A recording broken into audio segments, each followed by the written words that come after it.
Bom dia, mais uma manhã com Deus, priorizando a palavra de Deus. E nesta manhã do dia 11/12, nós vamos meditar da segunda carta de Paulo ao Tessalonicenses, do capítulo 1 ao capítulo 3. E que a paz do Senhor encha o teu coração nesta manhã.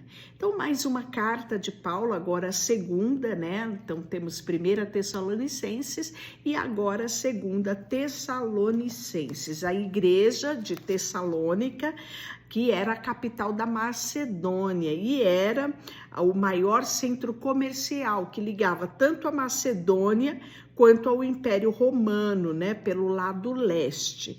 E aí Paulo vai escrever mais uma vez esta igreja, na primeira epístola, né, que ele escreve, ele vai esclarecer várias dúvidas dos irmãos, e nessa segunda ele vai dar um enfoque principalmente na volta de Jesus, né, que era um item que eles tinham muita dúvida. E Paulo ele vai continuar essa comunicação com esses irmãos logo depois, meses depois da primeira carta de Tessalonicenses.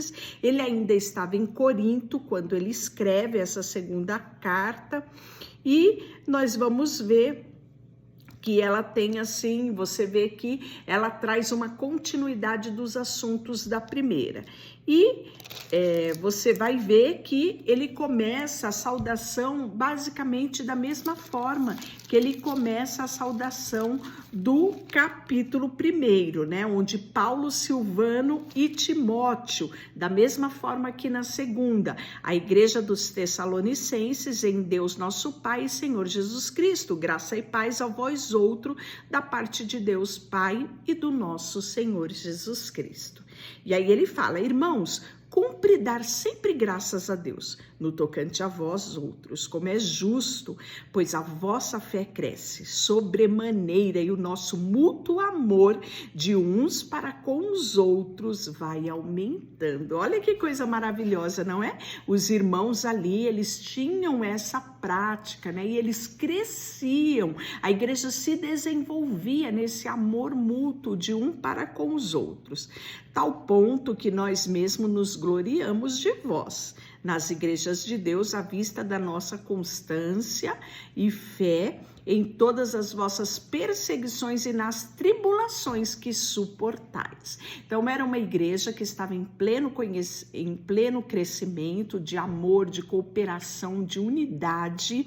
E isso, né, não em tempo de bonanças, mas em tempo de tribulação. E isso trouxe, né, a admiração de Paulo, e ele fala: sinal evidente do reto juízo de Deus, para que sejais considerados dignos do reino de Deus, pelo qual com efeito estáis sofrendo.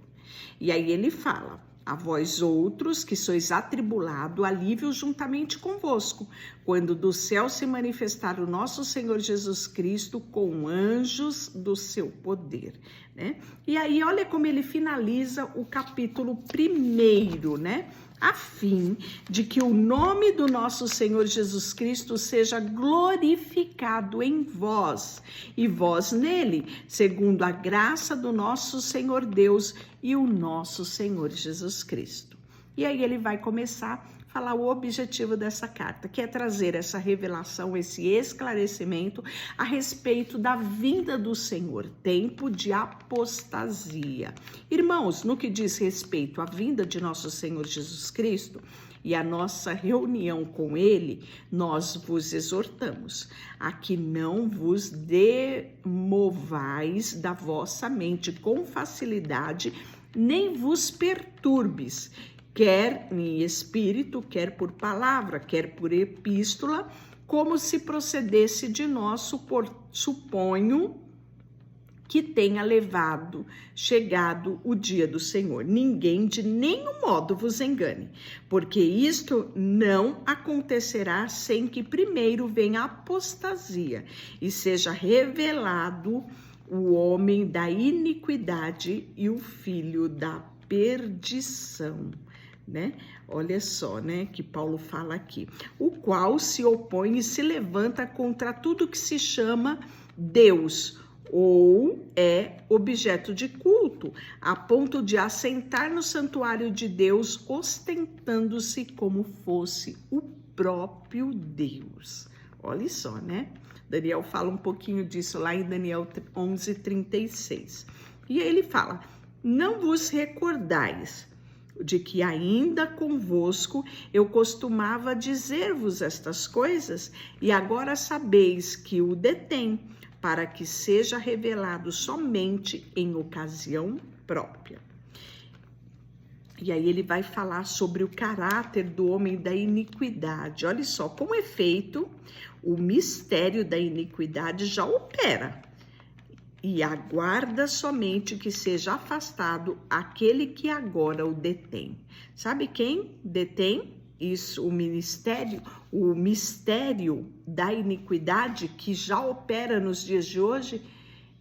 Quem está detendo isso é a igreja. A partir do momento que a igreja for arrebatada, né, será implantado aqui na terra, a terra será tomada, né, por esse mistério da iniquidade que já está operando. Então será de fato revelado o iníquo, a quem o Senhor Jesus matará com o sopro da sua boca e o destruirá pela manifestação da sua vinda. Ora, o aparecimento do iníquo é segundo a eficácia de Satanás, com todo poder e sinais, e prodígios e mentiras, e com todo engano de justiça aos que perecem, porque não acolheram o amor da verdade para serem salvos. É por este motivo, pois, que Deus lhe manda a operação do erro para darem crédito à mentira, a fim de serem julgados todos quanto não deram crédito à verdade. Antes, pelo contrário, deleitaram-se com a injustiça. Então, o que Paulo está falando aqui, né? Que a igreja sendo arrebatada, o aparecimento desse iníquo, né? A manifestação do engano, da injustiça. E aí nós vamos ver que os homens, eles serão condenados por rejeitar a luz, rejeitar o evangelho, rejeitar a salvação. Às vezes a gente pensa que é pelos seus pecados. Não. Jesus morreu para a purificação dos nossos pecados, mas muitos não reconhecem o sacrifício de Jesus e rejeitam a luz de Cristo, né, que brilhou sobre essas trevas, sobre essa terra. Olha só. Entretanto, devemos sempre dar graça a Deus por vós, irmãos amados pelo Senhor, porque Deus vos escolheu desde o princípio para a salvação pela santificação do Espírito e fé na verdade, para que também vos chamou mediante ao nosso evangelho para alcançardes a glória do nosso Senhor Jesus Cristo. Assim, pois, irmãos, permanecei firmes, guardai as tradição que vos foram ensinada, seja por palavra, seja por epístola nossa. Ora, nosso Senhor Jesus Cristo mesmo e Deus Pai nosso, que nos amou e nos deu eterna consolação e boa esperança pela graça, console o vosso coração e vos confirme em toda boa obra e boa palavra.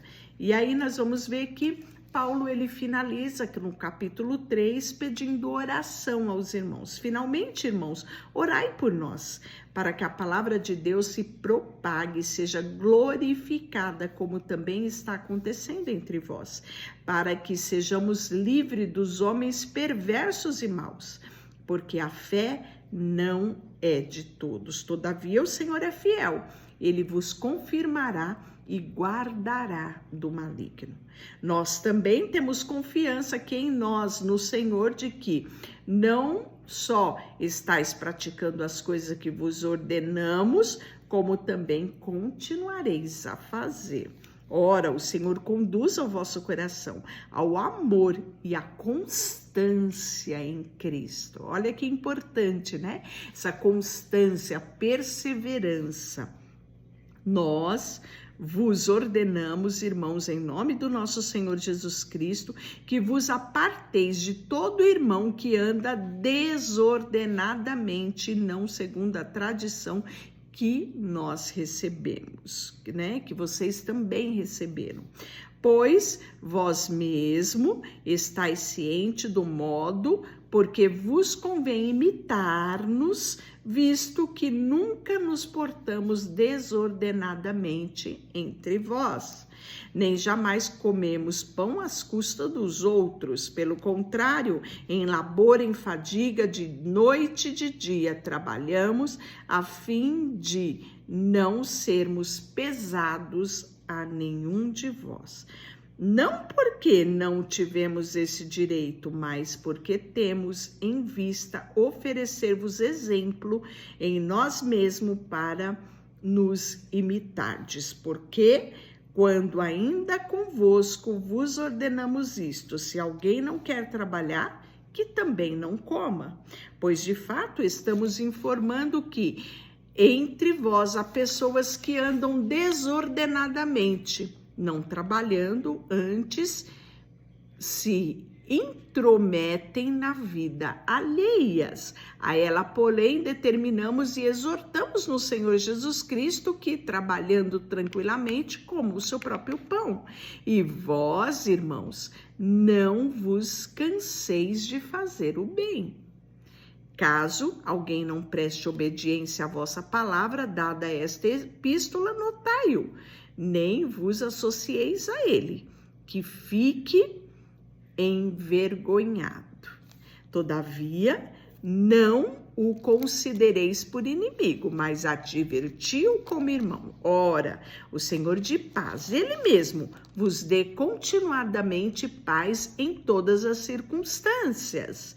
O Senhor seja com todos vós. A saudação é de próprio punho. Paulo, este é o sinal em cada epístola. Assim é que eu assino. A graça do nosso Senhor Jesus Cristo seja com todos vós. E amanhã nós começaremos 1 Timóteo. Deixa eu orar por você?